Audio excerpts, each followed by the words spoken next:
Hey guys, and welcome to my first ever top 10 video. I'm pretty excited and pretty nervous too.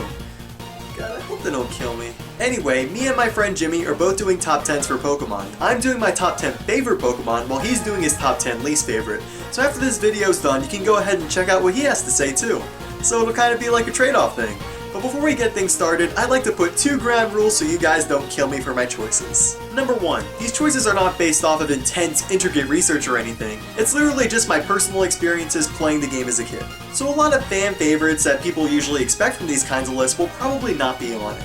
Number 2, I play Pokemon for fun. I don't go on Smogon and Battle Simulate all day or do EV training until my eyes bleed. I play Pokemon because I want to have a good time. So I guess that makes me an average Pokemon gamer. So with all that jargon out of the way, let's get straight to business and show you my top 10 favorite Pokemon of all time. Let's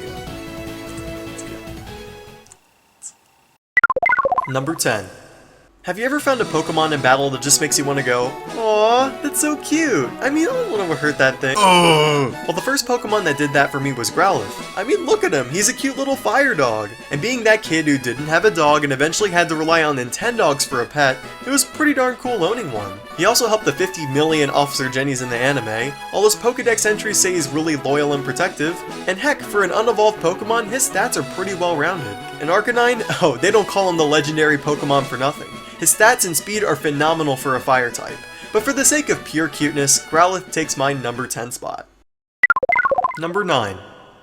Oh yeah, Heracross. I was originally gonna put Escavalier in this spot, but then I played Heart Gold again and yeah, he's outta here. Heracross may not be the best bug type out there, but oh man, he was good at beating the living crap out of everything. That takedown, that reversal, that mega horn. Oh, Will and Karen were literally toast. Literally. Not to mention Heracross was just a fun Pokemon to use, and to top it off, he has a type advantage in a lot of gym leaders in its native land of Johto. Oh, and he likes drinking tree sap. I tried that once, and it was a banana tree. Wasn't really thinking that day. Number 8. Alright, let's just say it. Ralts is literally Casper the Ghost wearing a melon on his head with a front butt. Joking aside though, I loved using Ralts on Ruby and Sapphire. Yeah, he was a pain in the butt to find, and then training him involved switching him out every turn, and but I remember seeing Wally find it in the wild the first time thinking, oh my god, I really want this thing. And when he learns Confusion, all of that tedium pays off, and I don't know, it just always felt like I was inclined to use it. Was it his interesting cry? Was it the mysteriousness of not seeing his eyes? Was it seeing Gardevoir all over the internet? Okay, it definitely wasn't that. But no matter what it was, Ralts is just a mysteriously cute Pokemon and evolves into a really good Psychic type. And Galade's fighting Psychic matchup is pretty cool too. Number 7. Ferrothorn. Oh, where to begin with you? First off, his stats and moves are fantastic. His attack stat and defenses are pretty high, and he learned some really cool stuff like Power Whip and Iron Head.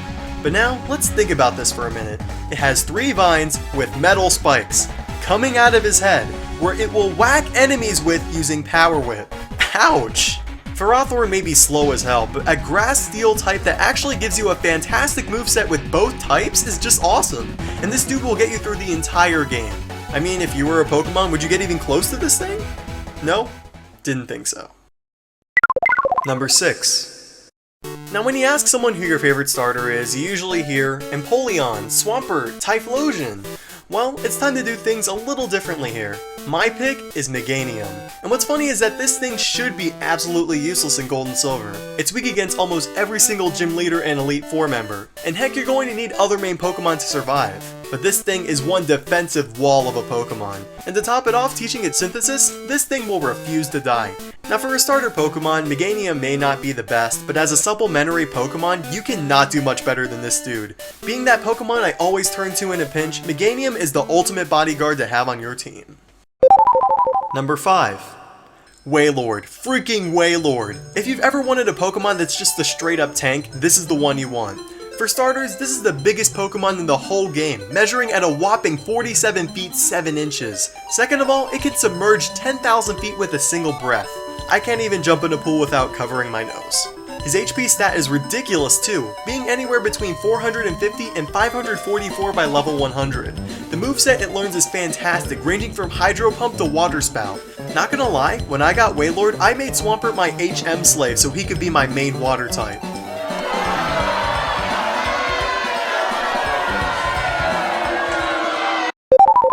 Number 4. If you play Diamond and Pearl, you just know why this Pokemon's so high on the list. Not only are his stats really well balanced, and our first taste at a physical attack-based electric type, but look at that design. Shinx was super adorable. Luxio was still cute despite having a mohawk and a 3-pronged beard. But Luxray just entered the realm of badassery. That black fur, that spiky mane, the gold and red eyes. I mean, look at those eyes. That seriously looks so cool.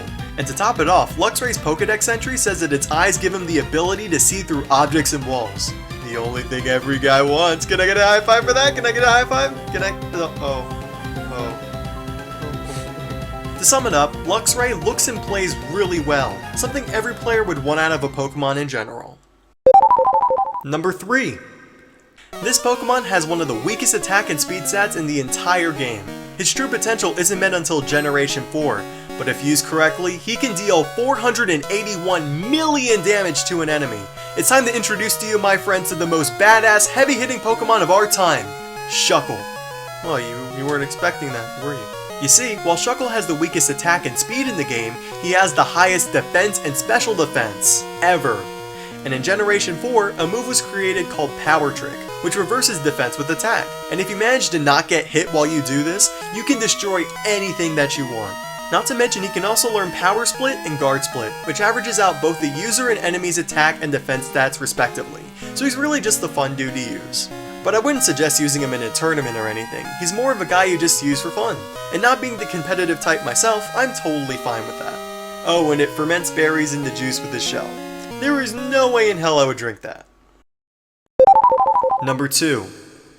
Now you know as well as me that there's been some weird Pokemon design choices. I'm looking at you, but I'm pretty sure the last thing people were expecting in Black and White was a candle Pokemon that evolves into a lamp, and then evolves into a chandelier, and to top it off is a Ghost Fire type.